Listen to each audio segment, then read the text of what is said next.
Il Veneto ha un tessuto amministrativo e pubblico ancora sano, però i tentativi di infiltrazione sono sempre più frequenti, bisogna tenere assolutamente la guardia alta e dare gli strumenti adeguati a coloro che devono contrastare questi fenomeni.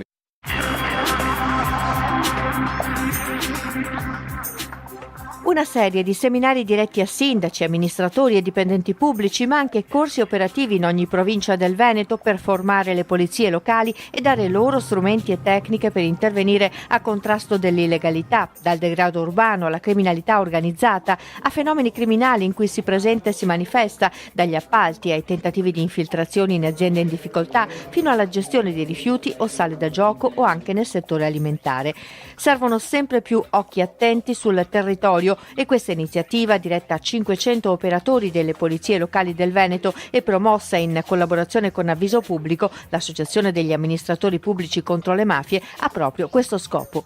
Ma questo è un percorso molto articolato che, grazie al sostegno della Regione Veneto, noi proponiamo sostanzialmente alle polizie locali e agli amministratori. È un corso che intreccia una parte di competenze tecniche, ma soprattutto che vuole dare spazio alle migliori esperienze che noi siamo riusciti come associazione nazionale, come rete di amministrazioni locali,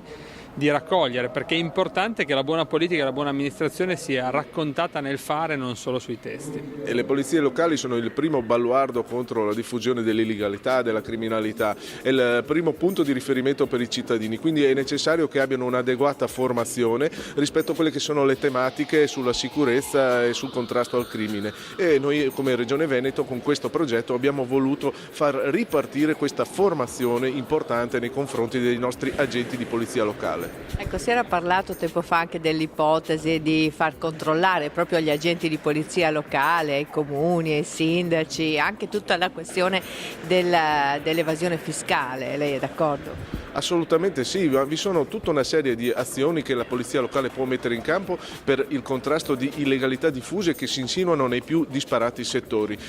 partendo dalle piccole cose, che pensiamo al degrado urbano, fino ad arrivare al contrasto di fenomeni ben più pericolosi come quello delle infiltrazioni mafiose e delle associazioni criminali. La polizia locale deve essere adeguatamente formata, deve sapere come poter intervenire. Questo corso va proprio a trattare le specifiche tematiche e a dare strumenti operativi alle polizie locali. Inoltre si rivolge anche ai nostri amministratori e ai pubblici dipendenti, in modo che vi sia una capacità di contrasto anche a quelle che sono pratiche illegali nel campo della pubblica amministrazione.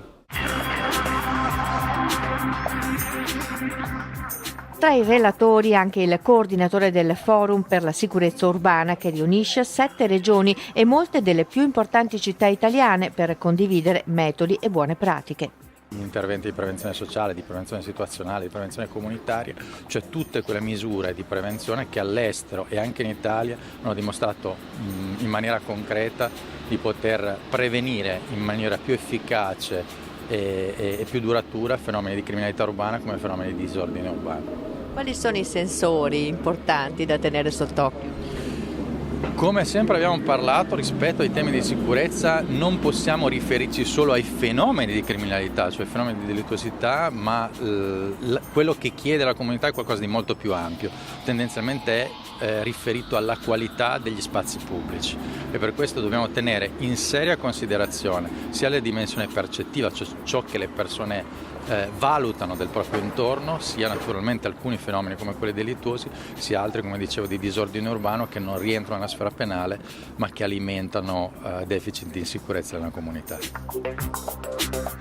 Le politiche regionali e locali hanno quindi un ruolo importante nel contrastare questi fenomeni e trasferire agli amministratori e alle forze dell'ordine conoscenze sulle tecniche investigative e operative attraverso laboratori e simulazioni concrete e agli amministratori strumenti come i piani anticorruzione o nozioni sulle nuove norme in materia di contratti e appalti pubblici che non sono a portata di tutti. Noi come associazione cerchiamo di fornire degli strumenti alle amministrazioni locali che devono essere consapevoli e poi di fornire anche un supporto pratico, perché i comuni piccoli hanno strutture leggere e fragili e quindi c'è bisogno di dargli una mano da un punto di vista degli appalti, da un punto di vista delle procedure, ma anche dell'investimento su questi temi per costruire comunità più attente e sensibili al tema dell'infiltrazione.